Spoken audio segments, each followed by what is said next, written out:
오늘 하나님께서 우리에게 주시는 말씀은 사도행전 1장 23절부터 26절까지의 말씀입니다. 신약성경 188쪽입니다.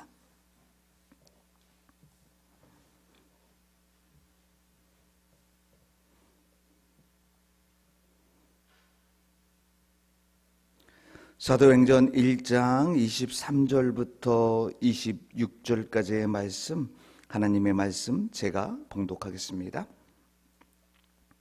그들이 두 사람을 내세우니 하나는 바사바라고도 하고 별명은 유스도라고도 하는 요셉이요 하나는 마띠아라. 그들이 기도하여 이르되 뭇 사람의 마음을 아시는 주여, 이 두 사람 중에 누가 주님께 택하신 바 되어 봉사와 및 사도의 직무를 대신할 자인지를 보이시옵소서. 유다는 이 직무를 버리고 제 곳으로 갔나이다 하고 제비부와 마띠아를 얻으니 그가 11 사도의 수에 들어가니라. 아멘. 이 말씀을 통해서 하나님께서 우리에게 은혜 주시길 원합니다. 옛말에 남의 떡이 더 커 보인다라는 말이 있습니다. 나보다 다른 사람이 더 가지고 있고 더 누리는 것을 시기하는 마음을 비유한 말로, 이는 비교의식에서 출발합니다.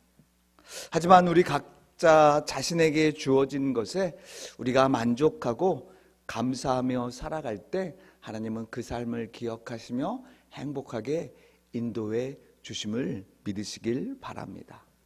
여러분, 교회의 직분도 마찬가지입니다. 하나님께서 이 땅에 살아가는 우리에게 맡겨주신 일들이 있고요, 그리고 또 교회에서 맡겨진 직분이 있습니다. 교회의 직분은요, 모두가 다 소중하고 귀중한 일인 것입니다. 여러분, 세상 일 하는 사람은요, 선거를 통해 당락이 결정되어 희비가 엇갈립니다. 당선된 후에는 국민에 의해 뽑혔기에 기뻐합니다. 하물며 우주 만물을 다스리시는 하나님께 뽑혀 쓰임받는 일꾼이 되었다면 여러분, 얼마나 기쁘고 감사하며 또 감격이 있겠습니까? 그런데 여기서 우리가 분명히 알아야 할 중요한 진리 하나가 있습니다. 하나님께서는요, 우리가 직분을 받을 만한 자격이 있어서 하나님의 일꾼으로 또 우리를 부르신 것이 아닙니다. 디모데전서 1장 12절 말씀을 보면, 나를 능하게 하신 그리스도 예수 우리 주께 내가 감사함은 나를 충성되이 여겨 내게 직분을 맡기심이니. 여러분, 바울은 수많은 교회를 세웠고요, 신약 성경 13권을 썼습니다. 그런데 그가 하는 말이, 자신이 충성된 종이 아니고 자격도 안 되지만 주님께서 충성되이 여겨 직분을 나에게 맡기셨다라고 말씀하고 있습니다. 하나님께서 저를 주의 종으로 세우시고 지금까지 강화중앙교회에서 목회하게 하신 것은요, 제가 어떤 자격이나 조건이 돼서가 아님을 저는 압니다. 다만 저를 긍휼히 여기사 주님의 사역을 감당할 목사가 되기를 기대하면서 하나님께서 목사로 목사의 직분을 주셨다고 저는 늘 생각하며 하나님의 일을 감당하고 있습니다. 여러분, 저만 그렇습니까? 장로님, 권사님, 집사님들과 모든 성도도 마찬가지입니다. 여러분이 어떤 자격이 되어 직분을 주신 것이 아닙니다. 하나님께서 각자에 맞는 그 모습대로 받으시며 은혜를 주셨기에 우리가 직분자가 되었고요, 하나님의 백성으로 살아가고 있습니다. 즉, 장로다운 장로가 되기 위해서 기대하면서 권사다운 권사가 되길 기대하고 집사다운 집사가 되기 위하여서 우리에게 직분을 주시고요, 그리고 그 직분으로 주님의 몸된 교회인 여러분의 각각의 교회를 섬기기 위해 주신 직분입니다. 하나님은 우리를 저마다 그래서 다르게 빚으셨지요. 사람마다 그릇의 크기와 또 용도가 다르다는 말 아니겠습니까? 성도마다 주신 달란트가 다릅니다. 어떤 이는 1달란트, 어떤 이는 2달란트, 어떤 이는 5달란트를 주셨습니다. 중요한 것은요, 여러분, 그릇의 크기가 아닙니다. 그릇의 용도가 아닙니다. 각자 주님이 부르시고 세우신 대로 주님이 마음껏 쓰실 수 있도록 우리의 마음을 깨끗이 준비하는 게 중요합니다. 즉, 몇 달란트 받았느냐가 중요한 게 아닙니다.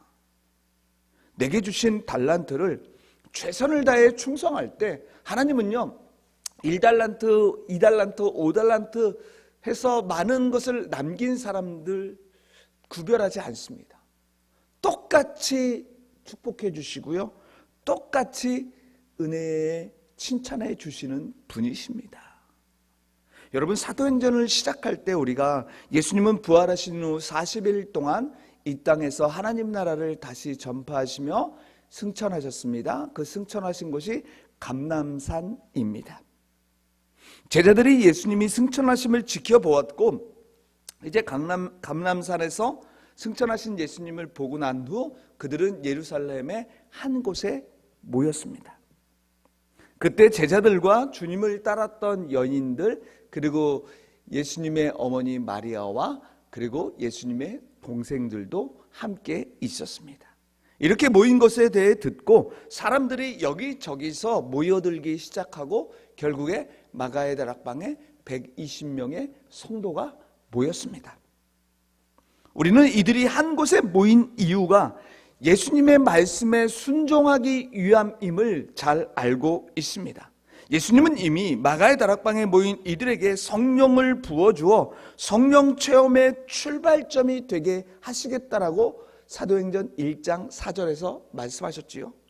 또 예수님은요, 누가복음 24장 49절에서도 이성을 떠나지 말고 위로부터 오는 능력을 입으라고 하셨습니다. 그러므로 처음 교회 성도들에게 성령이 임하고 성령 충만은요, 말씀대로 시작하는 데서부터, 말씀에 순종하는 데서부터 성령 충만이 시작됐음을 우리는 알게 됩니다. 여러분, 누가 성령 충만을 받습니까? 순종하는 제자들이었습니다. 약속을 믿고 순종하는 성도들에게 성령 충만이 임한다는 말씀입니다.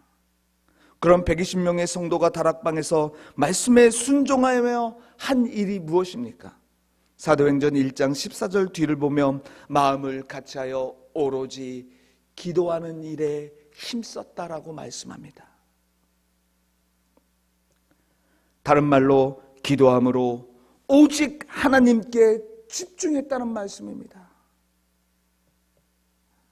우리는 여기서 성령 충만은요, 순종과 함께 기도를 통해 임한다는 것을 알 수가 있습니다. 이처럼 성도들은 새로운 역사를 창조할 위대한 초대교회를 이루고 하늘의 권능이 임하길 기도하며 기다렸던 것입니다.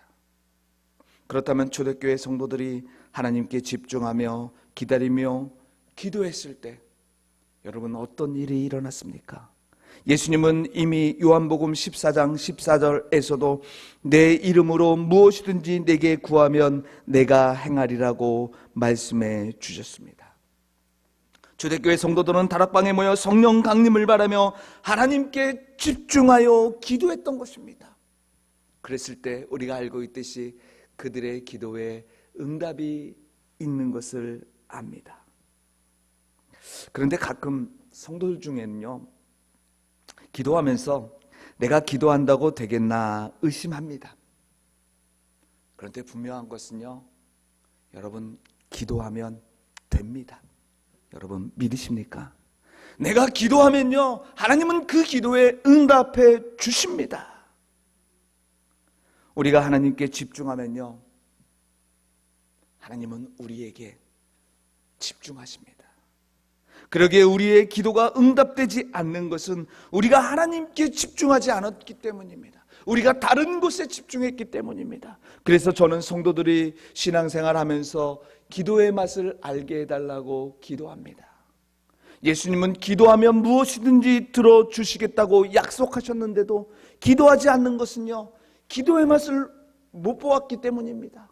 더 나아가서 기도의 모습을 통해 영적인 경험을 하지 못했기 때문에 기도하지 않는 것입니다.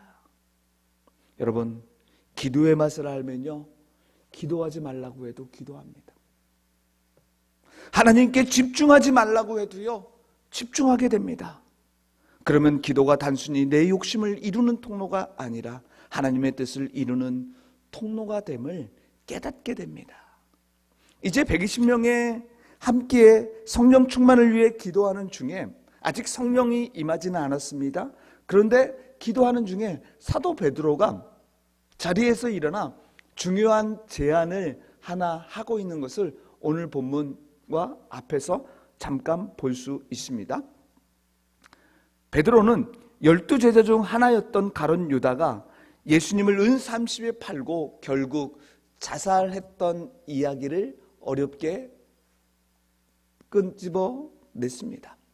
이후 시편의 말씀을 인용해서 제자 한 명을 더 충원할 이유와 가룟 유다의 직분을 다른 사람들이 이어받아야 하는 정당성에 대해서 이야기했습니다. 설명해 주었습니다. 아마 베드로는 12사도 중에 한 자리가 비어있는 것이 마음에 걸렸던 것 같습니다. 한 사람을 뽑아 12사도를 세우기를 원했습니다. 그러면서 사도에 선출될 수 있는 자격을 이야기하고 있는데요, 우리 본문 앞절인 22절만 함께 읽어보면 좋을 것 같습니다. 사도행전 1장 22절 말씀 함께 합니다. 항상 우리와 함께 다니던 사람 중에 하나를 세워 우리와 더불어 예수께서 부활하심을 증언할 사람이 되게 하여야 하리라 하거늘. 아멘. 사도 선출의 첫 번째 자격 요건은요, 요한의 세례로부터 예수님이 승천하실 때까지 항상 함께 했던 사람입니다. 이는 어떤 조건이나 어떤 상황에서 변함없이 주님과 동행한 사람인데, 사실 신실하게 함께 하는 것은요, 말처럼 쉽지 않습니다. 왠지 아십니까? 사람은 달면 삼키고요, 쓰면 뱉어버립니다. 조건이나 상황이 좋으면요 함께 하고요, 그렇지 않으면요 떠납니다. 그만둡니다. 시간이 있으면 함께 하고요, 시간이 없으면 돌아서는 경우가 허다합니다. 그러나 제자가 되는 사람은 쓰든지 달든지, 상황이 좋든지 나쁘든지, 시간이 있든지 없든지 상관없이 신실하게 변함없이 주님을 따르는 사람입니다. 한마디로 예수님의 일꾼의 자격은 예수님을 바로 알고 믿고 따르는 성실한 자, 신실한 자가 되어야 합니다. 둘째, 사도의 자격은 부활을 목격하고 증인으로 살아가길 결심한 성도입니다. 오직 성령의 능력을 받아 충만함으로 그리스도의 부활을 삶에서 증거하는 성도입니다. 베드로는 이렇게 사도의 자격 조건 두 가지를 이야기합니다. 대신 뽑힐 사람이 누가 되는지 조건을 이야기했을 때 모든 사람들이, 모여있는 사람들이 다 수긍합니다. 즉 요한의 때부터 예수님의 승천 때까지 항상 동행하며 그리고 부활의 증인이 될 두 사람을 천거되었습니다. 두 사람은 3년 내내 12제자 못지않게 주야로 주님만 바라보고 따른 자입니다. 예수님의 모든 가르침과 고난에 동참했습니다. 그런데 이 두 사람은 12사도의 이름에 대한 모습들로 자세히 기록되어 있지 않습니다. 감추어져 있다가 성경에 등장한 두 명입니다. 그 한 사람은 많이 알려진 바사바입니다. 그는 유스도 요셉이라는 별명을 가졌습니다. 또 다른 사람은 마띠아로 이름이 알려지지 않는 사람이지만 둘 다 똑같이 예수님의 제자가 될 수 있는 자격을 갖춘 사람이고 하나님의 사람이었습니다. 또한 두 사람은 주님의 증인으로 봉사자로 많은 사람들에게 사도의 직무를 감당할 수 있는 자로 추천받을 만큼 인정받고 있었습니다. 왜냐하면 모든 사람들이 두 사람이 천거될 때 아무도 이런저런 이야기를 하고 있지 않습니다. 이 일을 제기하지 않았습니다. 여러분, 우리가 여기서 다시 한번 생각해 볼 것은 바로 그 사람이면 능히 주의 일을 잘 감당할 만하다는 객관적인 입장이 필요함을 알게 됩니다. 무슨 말입니까? 자기 스스로 내가 하고 싶으면 해야 한다는 그런 생각, 그리고 주변의 몇몇 사람에 의해 천거받은 사람, 여러분 아닙니다. 교회 공동체의 모든 사람이 수긍할 만한 사람이 직분자가 되어 교회의 일을 담당해야 합니다. 그래야 교회에 덕을 끼치고 효과적으로 하나님 나라 사역을 주의 종과 협력하며 감당할 수 있습니다. 여러분, 이렇게 초대교회에서는요, 두 사람이 천거되었습니다. 자격 요건이 갖추었습니다. 그러면서 바로 다음 모션을 취할 수 있지만 초대교회 성도들은 그렇지 않습니다. 둘 중에 하나님 보시기에 어떤 사람이 더 적합한지 다시 기도하기 시작합니다. 이는 초대교회 성도들이 자신이 어떤 편견이나 어리석음을 배제하고 하나님께 모든 것을 주관해 주시길 바라며 했던 모습입니다. 여러분, 그렇습니다. 초대교회는 지도자를 선출하는 데 있어서 이해관계를 따지지 않았습니다. 술수와 편법을 사용하지 않았습니다. 합당한 조건을 공유합니다. 그리고 하나님의 뜻에 맞는 자가 세워지길 기도합니다. 그리고 마침내 제비를 뽑아 마띠아가 선출되는 것을 오늘 본문을 통해 우리는 보게 됩니다. 우리는 사도를 선출하는 일련의 과정을 통해 각자에게 주신, 우리의 형편이 상황이 어떻든 우리 모두는 하나님의 일꾼으로 하나님이 세워주셨음을 믿으시길 바랍니다. 여러분, 우리에게 주신 직분, 그 주신 이유가 있다라는 것입니다. 저는 그 이유에 대해서 두 가지만 말씀드리려고 합니다. 나에게 주신 직분을 통해 하나님의 일이 계속 이어지길 원하시는 분이 하나님이십니다. 우리에게 직분을 주신 이유가 그것입니다. 오늘 본문 앞 20절을 보게 되면 시편에 기록하였을 때 그의 거처를 황폐하게 하시며 거기 거하는 자가 없게 하소서 하였고 또 일렀으되 그의 직분을 타인이 취하게 하소서 하였도다라고 말씀합니다. 이는 시편 69편 25절과 시편 109편 8절을 인용한 말씀입니다. 베드로는요, 직분을 통해 하나님의 일이 계속되어야 함을 알았기에 그 사도의 빈자리, 가룟 유다 때문에 생긴 그 자리를 채워서 하나님의 일이 계속되어야 함을 알았던 것입니다. 그래서 이렇게 제자를 세우는 일에 천거했던 것입니다. 사실 여러분, 사람은 가도요, 하나님의 일과 직무는 계속됩니다. 그런데 교회 일을 하다 보면 안타깝게도 간혹 성도들 가운데 하나님께서 주신 직분을 가볍게 여깁니다. 조금 힘들거나 불만이 생기면 직분을 못 감당하겠다고 말합니다. 이는 직분을 감당하는 것이 마치 하나님을 도와드리는 것으로 생각하기 때문입니다. 내가 아니면 안 되고 내가 없으면 교회의 어려움을 받고 하나님의 일에 지장이 될 거라는 생각 때문입니다. 하지만 사랑하는 성도 여러분, 교회는 어느 누구에 의해, 한 사람에 의해 움직이는 게 아닙니다. 내가 아닌 하나님이 주인 되시는 교회입니다. 하나님이 다스리는 강화중앙교회이기에 누군가 직분을 내려놓아도요, 하나님은요, 교회의 일을 중단하지 않으십니다. 예레미야 33장 2절의 말씀입니다. 이를 행하시는 여호와, 그것을 만들어 성취하시는 여호와, 그의 이름을 여호와라 하는 이가 이와 같이 이르시도다. 하나님은 내가 아니라도요, 또 다른 사람을 통해서 더디더라도요, 당신의 일을 이루어 가시면서 하나님의 나라를 확장해 가시는 살아계신 분 되십니다. 그러므로 직분의 자리를 내려놓는 것에 대한 손해는요, 하나님과 교회가 아닙니다. 누구입니까? 나 자신입니다. 여러분, 출애굽의 영웅 지도자 모세의 뒤를 이은 사람은요, 어느 특별한 사람이 아니라요, 이스라엘 백성 중에 하나인 여호수아였습니다. 위대한 하나님의 종 엘리야 선지자의 자리를 채운 사람은요, 선지자의 생도 중에 하나인 엘리사가 그 뒤를 이었습니다. 하나님께서 교회의 빈자리를 채우는 인물로 어떤 특별한 사람을 부르시지 않습니다. 지금 이 자리에 계신 여러분 한 사람 한 사람을 세워서 하나님의 교회를 이끌어가게 하십니다. 하나님과 동행하는 사람이라면 누구든지 주의 일을 감당할 수 있습니다.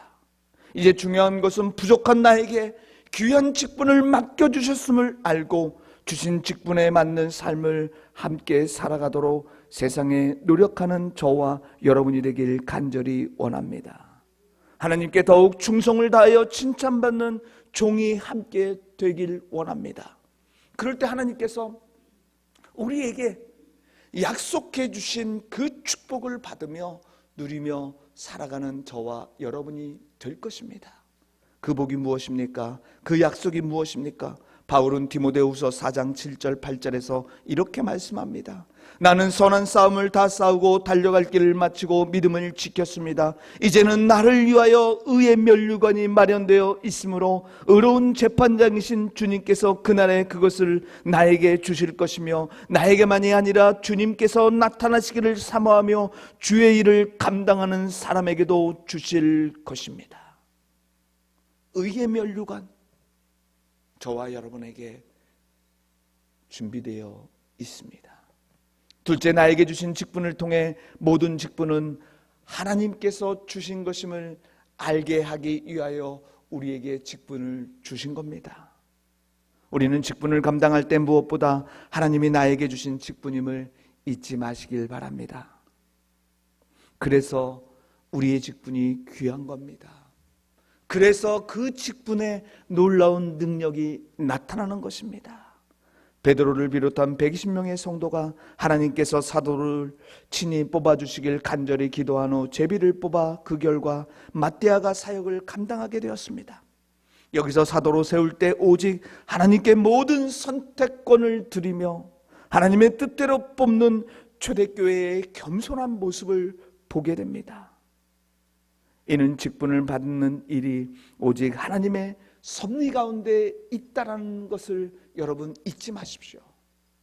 여러분 각자가 어떤 상황, 어떤 모습에 있던 하나님께서 선택하셨고요, 하나님께서 책임져 주시고요, 또 그 직분을 통해서 하나님의 나라를 계속해서 확장시켜 나갈 것입니다. 그래서 잠언서 16장 9절은 이렇게 말씀하죠. 사람의 마음으로 자기의 길을 계획할지라도 그 걸음을 인도하시는 분은 여호와 하나님이시다. 우리가 직분을 받은 것은 겉으로 보기에는 사람의 판단의 일처럼 보일 수 있습니다. 하지만 그 뒤에 반드시 하나님의 계획과 섭리가 있습니다.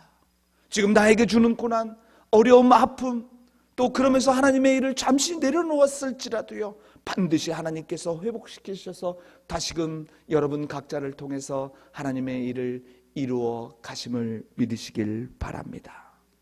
그러게 어쩌다 이 일을 하는 것이 아닙니다. 나에게 직분을 주신 분이 하나님 되십니다. 그렇습니다. 하나님께서 부족한 우리를 직분자를 세우신 이유는 분명합니다. 이렇게 오늘처럼 함께 주님 전에서 예배하기를 원하시고요, 또 강화중앙교회뿐만 아니라 여러분이 섬기는 그 교회에서 하나님 나라를 계속해서 확장시켜 가길 원하실 것입니다. 그러기 위해서 하나님이 건강과 강건함으로 함께해 주실 줄 믿으시길 바랍니다. 그리고 복음을 전해 많은 영혼을 구원하기 위해서입니다. 여러분, 그 이상도 그 이하도 아닙니다.